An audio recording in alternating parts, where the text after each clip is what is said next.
하시고 말씀이 들리게 하시고 말씀대로 살게 하시고 길가에 뿌려진 씨앗처럼 새가 와서 마귀가 와서 말씀을 빼앗아 가지 않게 하여 주시고 어떤 순간에도 내 마음에 주신 말씀을 붙들고 사는 성도들 되게 하여 주시옵소서. 말씀을 듣고만 말고 끝내지 말고 말씀대로 순종하고 실천하는 성도들, 그래서 말씀의 열매가 30배, 60배, 100배로 맺히는 성도들 되게 하여 주시고, 세상이 점점 인본주의 세속화되고 있습니다. 교회도 신학이 무너지고 교회가 무너지고 있습니다. 보수적인 교회, 말씀을 끝까지 사수하는 교회가 이 마지막 시대 가운데 우뚝 일어서는 교회가 되게 하시고, 우리 교회도 그 중에 하나가 되어서 이 마지막 시대에 우뚝 세워지고 사람을 살리는 생명숲 교회, 말씀으로 사람들이 살아나는 그런 교회가 되게 하여 주시옵소서. 새벽에 나와 기도하는 성도들 묵묵히 기도의 힘을 잃을 수도 있어도 기도의 자리는 꼭 지키겠다는 마음으로 기도하고, 기도하다가 또 힘을 얻고 힘을 얻어서 또 기도의 자리를 지키는 기도하는 사랑하는 주의 자녀들 하나님 꼭 기억하여 주시고 특별한 은혜 주시고 역전 은혜 주시고, 정말 하늘이 무너져도 솟아날 구멍이 있다고 우리나라 속담이 있던 것처럼 어떤 어려움 절망에서도 하나님이 반드시 새길을 내신다는 것을 알고, 홍해 바다 밑에도 길이 있다는 것을 알고 기도를 멈추지 않고 기도해서 꼭 진짜 역전의 은혜가 정말 맛보는 가정 다 되게 하시고, 기도 응답에 기적이 일어나는 가정, 포기하지 않고 기도해서 끝까지 대박나는 가정 되게 하여 주시옵소서. 특별한 감동으로 예물 올려드리는 허집사님의 예물을 받으시고 씨앗으로 받으시고 심으시고 열매 맺는 기도가 되게 하여 주시옵소서. 운전에서 나오는 사랑하는 우리 두 형제를 기억하여 주시고 특별한 건강과 은혜를 허락하여 주시옵소서. 예수님의 이름으로 기도드리옵나이다. 아멘. 예수님을 이렇게 보면 이 자녀를 위한 것은 하나님이 꼭 들어주는 것 같아요. 자녀를 위한 것을 보면 그 예수님이 십자가 지시고 이렇게 겟세마네 동산에 올라가실 때 여자들이 막 따라와서 막 울잖아요. 막 우는데 예수님이 자기도 십자가 메시고 올라가시는데 그 여자를 향해서 하신 말씀이 나를 위해 울지 말고 내려가서 너와 네 자녀를 위해서 울라 이렇게 하세요. 또 예수님과 예수님의 제자들이 나인성이라는 성에 이렇게 들어가시고, 나인성에는 한 장례의 행렬이 나오잖아요. 예수님은 나인성으로 들어가시고 나인성에는 장례 행렬이 이렇게 나와서 이렇게 싹 이렇게 영화처럼 이렇게 마주치잖아요. 그런데 예수님이 이렇게 보니까 한 여자가 그 관을 붙잡고 막 울잖아요. 평생 살았던 나이 든 남편이 죽은 게 아니라 하나밖에 없는 아들, 그 과부가 하나밖에 없는 아들이 그만 죽고 말아가지고 그 관을 붙들고 막 울면서 이렇게 지나가는 거예요. 근데 예수님이 먼저 뭐 살려달라 도와달라 한 것도 아닌데 예수님이 걸음을 멈추시고 그 관 쪽으로 가셔가지고 울지 말라 하시잖아요. 그러니까 유명한 말이 은혜 되는 말이에요.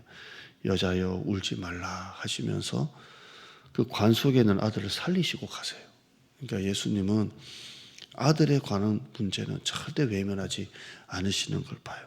성경을 보면 좀 전에 나인성 과부 아들이 나오죠. 귀신 들린 아들이 나오죠.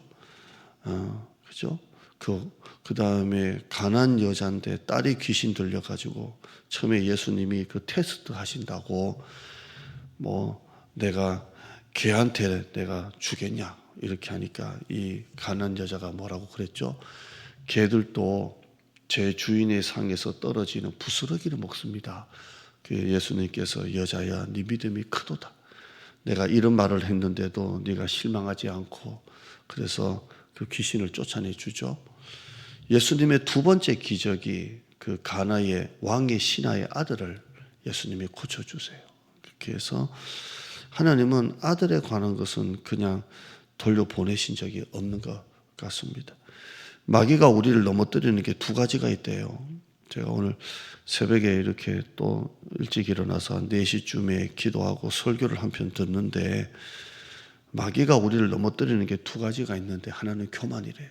교만으로 우리를 신앙에서 넘어뜨리고 한대요. 이 교만은 우리가 교회 안에서의 죄라는 거예요. 교회 안에서의 죄.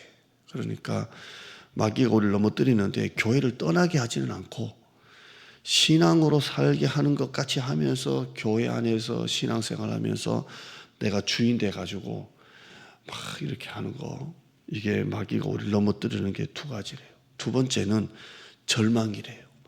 절망은 교회를 떠나게 하는 거래요. 끝났다. 넌 이제 죽었다. 이제는 안 돼. 너는 이제 실패자야. 너는 끝났어. 하는 이 절망으로 우리를 넘어뜨린대요. 그래서 계속 우리를 넘어뜨린다는 겁니다.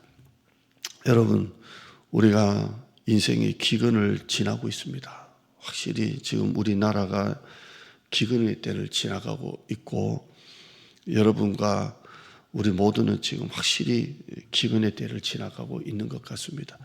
목회자도 목회 기근이 있잖아요.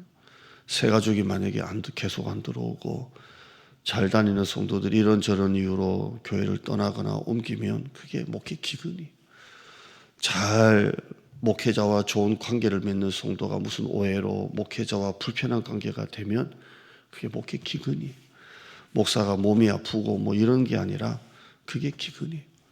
사업하는 사람도 사업에 기근이 있잖아요. 든든한 거래처가 깨지고 새로운 든든한 거래처가 만들어지지 않으면 기근이 생기는 거예요. 다 기근이. 장사가 잘 되는데 옆에 똑같은 업종들이 막 생기면서 결국 가게를 문 닫을 때 우리 처남이 그렇게 해서 문 닫았잖아요. 그래서 기근이. 여러분, 마귀가 우리를 넘어뜨리는 게 두 가지랍니다. 교만과 절망이랍니다. 지금 흔들리고 마음 아파하는 우리 자녀들이 있습니다. 예수님이 찾아가시고 위로하시기를 주님의 이름으로 축복합니다. 우리 자녀를 불쌍히 여기시는 주님이에요. 불쌍히 여기시는 주님입니다. 로뎀나무 밑에 엎드려 있는 우리 자녀들 믿음 잃지 아니하고 주님이 찾아가셔서 흔들리고 마음 아파하는 우리 자녀가 절망으로 넘어지지 않도록 주님이 위로하시고 우리 자녀를 불쌍히 여기시는 예수님, 그 예수님이 찾아가시기를 주님의 이름으로 축복합니다. 기도하죠. 하나님 감사합니다.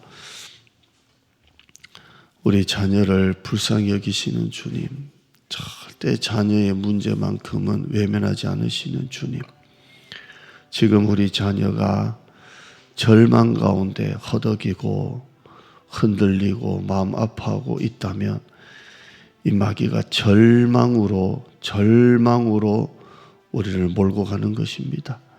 하나님, 흔들리고 마음 아파하고 절망에 있는 우리 자녀들 찾아가셔서 내가 너에게 더 좋은 거 준비하고 있다. 실망하지 마라. 낙심하지 마라. 내가 너를 잘 안다. 내가 너를 축복한다. 절망하지 마라. 주님의 위로, 로뎀나무 밑에 엎드려서 더 이상은 이제는 못하겠습니다. 내 인생은 끝났습니다. 주위에 비교식, 우월감, 열등감에 시달리는 우리 자녀들 주님이 찾아가셔서 내가 너와 함께 하겠다. 우리 자녀를 불쌍히 여기시는 주님, 주여 찾아가 주시옵소서. 위로하여 주시옵소서. 믿음 잃지 않게 하여 주시옵소서. 절망 중에 소망을 가지게 하여 주시옵소서. 주님 때문에 다시 일어나게 하여 주시옵소서.